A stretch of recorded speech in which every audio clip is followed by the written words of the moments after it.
प्राण प्रतिष्ठा के बाद पहली बार रामनवमी पर उमड़ा राम भक्तों का सैलाब। रामलला का दूध के साथ किया गया अभिषेक। दोपहर को होगा सूर्य तिलक।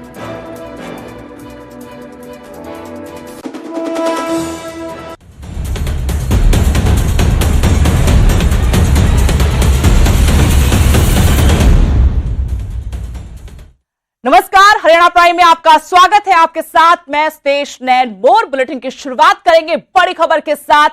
जेजेपी ने अपने 5 उम्मीदवारों के नामों की घोषणा कर दी है। सिरसा से पूर्व विधायक रमेश खटक चुनाव लड़ेंगे। फरीदाबाद से जेजेपी के युवा नेता नलिन हुड्डा को टिकट दिया है। वहीं भिवानी महेंद्रगढ़ से पूर्व विधायक राव बहादुर सिंह उम्मीदवार हैं। ऐसे में बड़ा नाम यहां पर राव इंद्रजीत सिंह का गुरुग्राम के खिलाफ राहुल यादव फाजिलपुरिया को उम्मीदवार बनाया है। यानी बड़ा दांव खेला गया जेजेपी की तरफ से बॉलीवुड सिंगर के नाम पर, जिन्हें उम्मीदवार बनाया गया। गुरुग्राम से राव इंद्रजीत सिंह को लेकर आक्रामक तेवर दिखाते नजर आए फाजिलपुरिया। न्यूज 18 से खास बातचीत में कहा कि दक्षिण हरियाणा के राजा हैं राव इंद्रजीत सिंह, लेकिन समस्याओं का हल नहीं करवाते। युवाओं की बेहतरी के लिए मैं राजनीति में आया हूं। किसान आंदोलन और सिद्धू मूसेवाला पर भी उन्होंने बयान दिया है। फाजिलपुरिया को गुरुग्राम लोकसभा सीट से जेजेपी ने अपना उम्मीदवार बनाया है।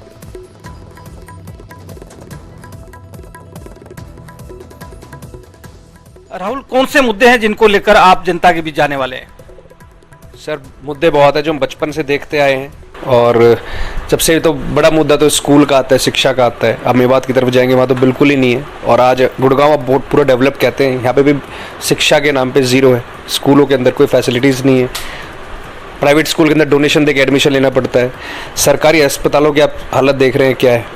रोड, बारिश आ जाए तो रोड के ऊपर चलना ही मुश्किल होता है, गाड़ियाँ तब भूल ही जाओ। विश्व स्तर पर बेइज्जती होती है हमारे जाके। सर, बॉलीवुड का सफ़र मेरा देखो संघर्षशील रहा है वैसे भी, और उस संघर्ष के अंदर जो चीज़ें मैंने फेस करी है, जो मैंने देखा कि भाई अगर ये फैसिलिटीज़ हमें मिलती तो हम शायद और इजीली हम यहाँ तक अचीव कर पाते, अच्छे टाइम से कर लेते।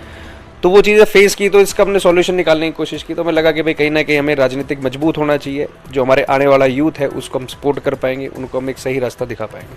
तो मेरे को लगा कि मेरे को राजनीति में जाना चाहिए। जो मेरा मुद्दा है जिसको समझ पाए, मैं उनके साथ जुड़ना पसंद करूँगा। जो उन मुद्दों पर काम कर पाए, मैं गारंटी भर लूँ यहाँ और आगे ले जाके मैं अपनी बात ना रख पाऊँ या मेरी बात ना सुने, उसका कोई फ़ायदा नहीं। तो मेरे को लगता है हमारे बड़े भाई दुष्यंत चौटाला जी हमारी बात सुनेंगे और वो काम को करेंगे, क्योंकि उनके मैंने देखा मैनिफेस्टो में जितने भी उन्होंने काम रखे थे उन्होंने पूरा करने की कोशिश करी है।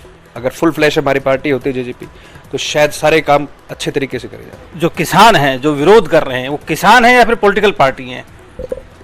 नहीं, जो किसान है वो किसान ही है, लेकिन जो विरोध करने आ रहे हैं वो किसानों के नाम पे झंडा लेके किसी पार्टी के बैठे हुए चुने हुए पदाधिकारी हैं। कोई किसी पद पे बैठा है, कोई किसी का प्रमुख है, वो उसमें एक्सपोज होने लग रहे हैं कि झंडे किसानों के हैं, शक्ल किसी और की है। वो पार्टी ने अपने प्रोपेगेंडा बना के एक ये कैंपेन चलाया हुआ है कि भाई जाओ बदनाम करो। अगली बड़ी खबर भी गुरुग्राम से, जहां देह व्यापार का भंडाफोड़ हुआ है। स्पा सेंटर की आड़ में यहां पर देह व्यापार का धंधा चल रहा था। स्पा सेंटर्स पर रेड हुई है। 5 ऐसे स्पा सेंटर्स जहां पर छापेमारी की गई है। 17 युवतियों को भी गिरफ्तार किया है। वहीं एक मैनेजर की भी गिरफ्तारी की खबर मिल रही है। गुरुग्राम से ये बड़ी खबर आपको बता रहे हैं, जहां देह व्यापार का पर्दाफाश हुआ है। स्पा सेंटर की आड़ में यहां पर देह व्यापार किया जा रहा था। 5 स्पा सेंटर्स जहां पर ये रेड की गई, कार्रवाई की गई, इसमें 17 युवतियों को गिरफ्तार किया है। वहीं एक मैनेजर को भी गिरफ्तार करने की खबर है।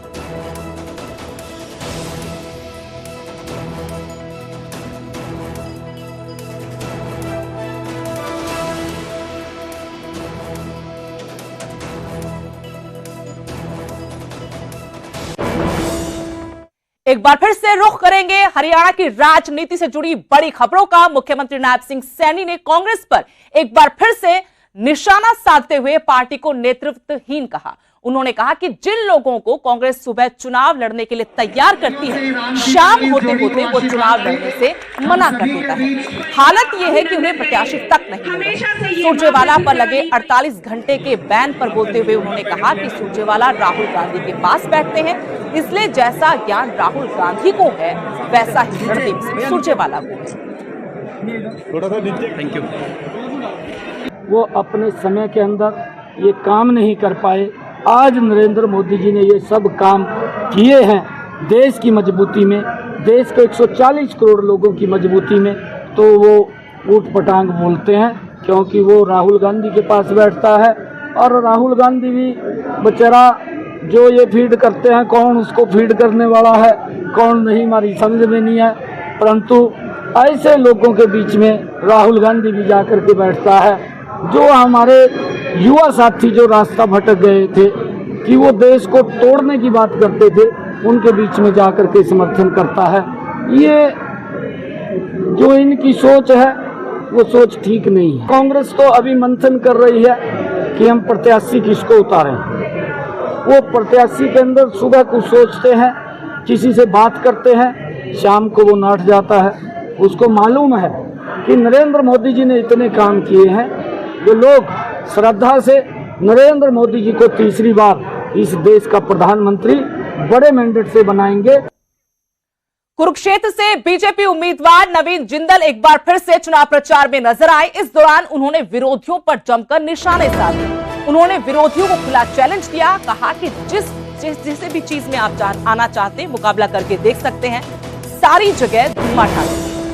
बीजेपी ने अपना उम्मीदवार बनाया है। नवीन जिंदल को विदेश चले गए थे, इस पर भी विरोधियों ने चुटकी ली थी। एक बार फिर से वो चुनाव प्रचार करते नजर आए और यहां पर अपने विरोधियों पर जमकर बरसे। कहा कि मैं कहीं भी जा सकता हूं, कभी भी आ सकता हूं। कुरुक्षेत्र कैथल ये मेरा घर है, मैं जब चाहूं यहां आऊं और जब चाहूं मैं कहीं बाहर जाऊं। क्योंकि विरोधियों ने निशाना साधा था कि बीच चुनाव के विदेश चले गए हैं नवीन जिंदल, ऐसे में उनसे क्या उम्मीद की जा सकती है कि वो जीतने के बाद यहां के लोगों का भला करें।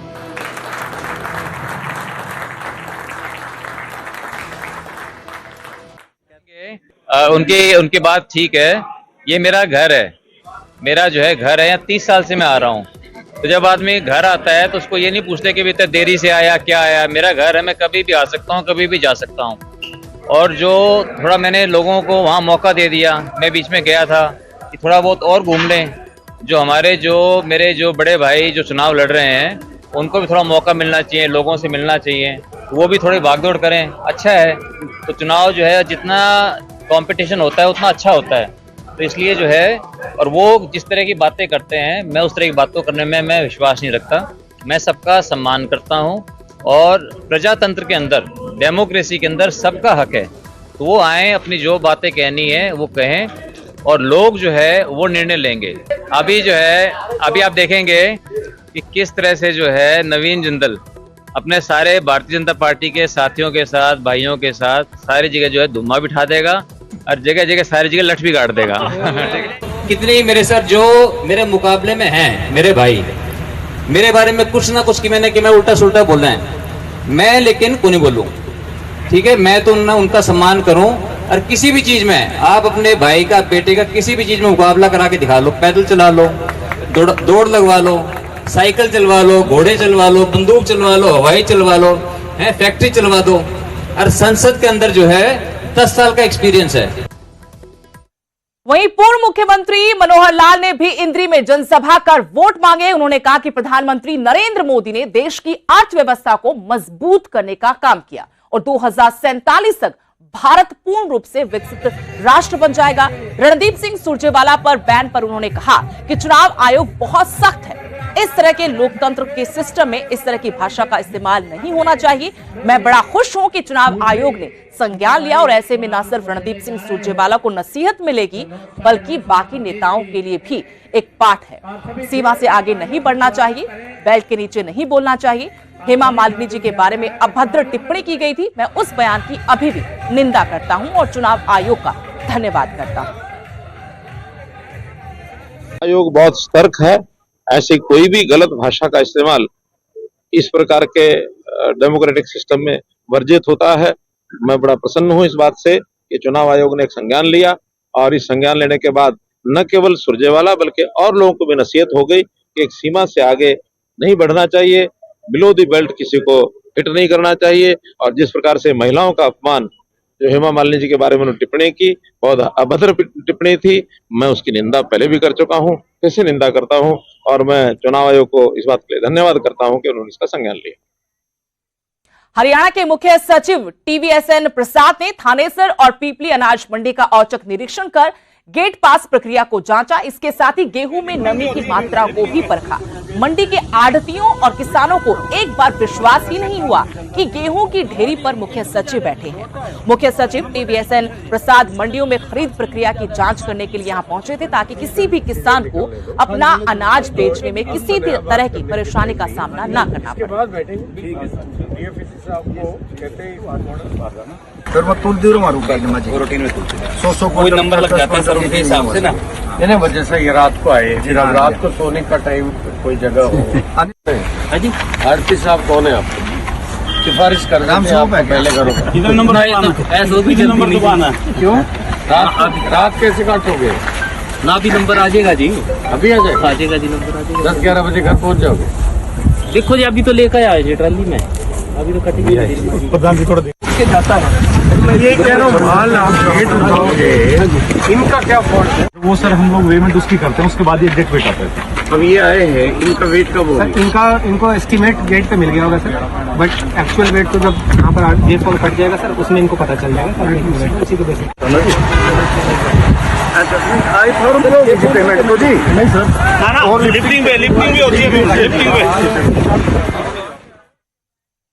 कल यूपीएससी परीक्षा का परिणाम सामने आया था। एक बार फिर से हरियाणा के होनहारों ने अपना कमाल दिखाया। इन्हीं में से बहादुरगढ़ के रहने वाले शौर्य अरोड़ा ने 14वां रैंक हासिल किया। अपने दूसरे प्रयास में 24 साल के शौर्य ने यह कामयाबी हासिल की। शौर्य ने आईआईटी बॉम्बे से मैकेनिकल इंजीनियरिंग की हुई है। आईआईटी में भी शौर्य की 432 की रैंक आई थी। बचपन से ही शौर्य प्रतिभाशाली रहे हैं और आईएएस बनने का सपना देखा था, जो सपना पूरा हो गया है। इसके लिए जी तोड़ मेहनत की। शौर्य का कहना है कि सही मार्गदर्शन में बिना कोचिंग के भी कामयाबी हासिल की जा सकती है। वहीं शौर्य का परिवार भी उनकी इस उपलब्धि पर बेहद खुश नजर आया। बहुत खुशी हो रही है, इतना एक्सपेक्ट नहीं किया था जितनी उसकी रैंक आई है, तो सब लोग बहुत खुश हैं। कैसे पढ़ाई किया करता था? पढ़ाई करता था, ये 6 से 8 घंटे पढ़ता था रोज। स्कूलिंग कैसे थी? स्कूलिंग भी अच्छी थी। ये शुरू से ही डेडिकेटेड पढ़ने वाला लड़का रहा है। शुरू से भी उसने 10वीं में 12वीं में अच्छे नंबर स्कोर किए। ये बताया शौर्य ने कि आपसे प्रेरणा लेके आपने भी 3-4 बार ट्राई किया यूपीएससी के लिए। हाँ मैंने किया था, तो मेरा नहीं हुआ, तो इसको जोश आ गया कि मैं करता हूँ, और इसने फिर करके दिखाया। पापा के सपने को पूरा कर दिया। हाँ कर दिया इसने पापा का सपना। बहुत बहुत अच्छा लग रहा है। कैसे पढ़ाई किया करता? कैसे पढ़ाई तो उसने काफी डाली है, मेहनत उसने काफी की है, और सबके आशीर्वाद, उसकी मेहनत और भगवान की दया है। बाकी तो कितने घंटे पढ़ाई किया करता है? ऐसे मुझे याद नहीं, बट 7-8 घंटे हो जाता था। लेकिन जब एग्जाम के पास आ रहा है, प्रीलिम्स आ रहा है या मेंस आ रहा है, तो काफी 10-10 घंटे भी उसने अच्छे से लगाए हैं। उसमें सबसे अच्छी चीज ये है कि जो भी करना है कॉन्सेप्ट क्लियर होगा तभी आगे जाएगा। तो मेहनत तो डाली है बच्चे ने। नमस्ते, मेरा नाम शौर्य है, मैं 24 साल का हूँ। इस साल मेरी 14वीं रैंक आई है और मैं आईआईटी बॉम्बे से ग्रेजुएट हुआ 2022 में फ्रॉम मैकेनिकल इंजीनियरिंग। ये मेरा सेकेंड अटेम्प्ट था। फर्स्ट अटेम्प्ट में मेरा प्रीलिम्स नहीं हुआ था, and this time with God's grace, भगवान जी की कृपा से रैंक 14 आई है मेरी इस बार। मेरा ऑप्शनल सब्जेक्ट फिजिक्स था। Right sir. आपकी स्कूलिंग कहाँ से हुई है? 12वीं मैंने बाला विद्या मंदिर स्कूल से करा है, चेन्नई में। मेरी पापा के जॉब थे उस टाइम पर। उससे पहले 5 साल स्कूलिंग मैंने बैंगलोर में करी है, from gear school.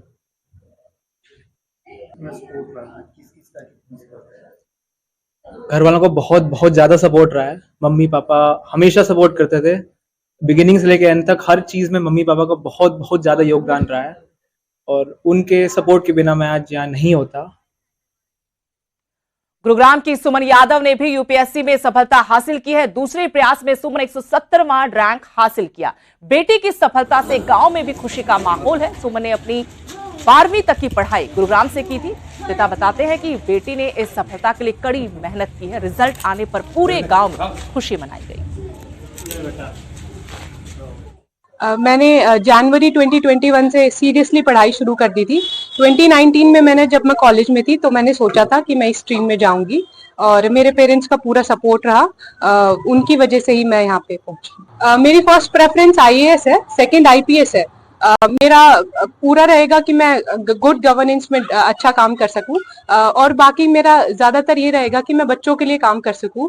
For example मेरे घर के साइड में ही 2 बच्चे हैं, उनकी अच्छी परवरिश नहीं हो पा रही है, तो अगर मैं सरकार में जाती हूँ तो मैं उनके लिए कुछ अच्छा कर सकती हूँ, और ऐसे बहुत सारे बच्चे हैं जिनके लिए मैं कुछ कर पाऊंगी।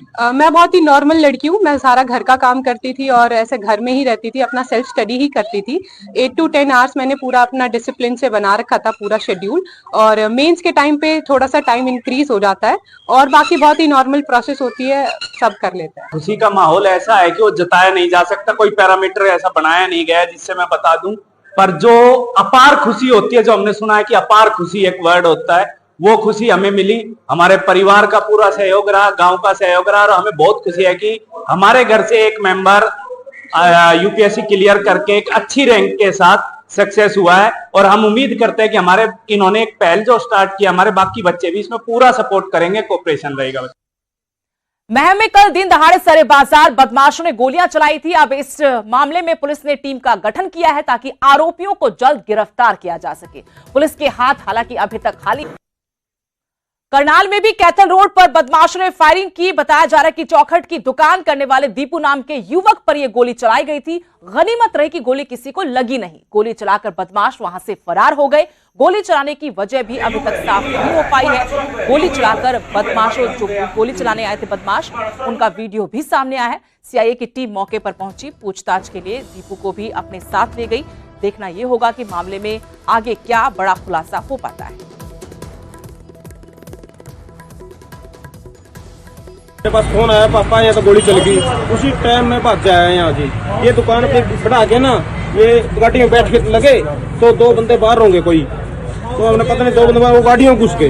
उन्होंने फायर कराया तो उन्हें रोक लिया गया था देखा, तो ये ऐसे पता लगेगा जी मारेगा। तो उसके बाद किस चीज की दुकान है, कहाँ पर आपकी हमारी दुकान है? ये चौक टाइम काम है जी हमारा यहाँ, कहाँ पर? कैथल रोड पे जी, ज्योति नगर, गाड़ी नंबर 11 के सामने जी। तो कोई पुरानी रंजिश पता नहीं जी, कोई किसी के साथ बहस भी नहीं है किसी के साथ। ऐसा 2 दिन आए थे जी, उन्होंने लिमका ली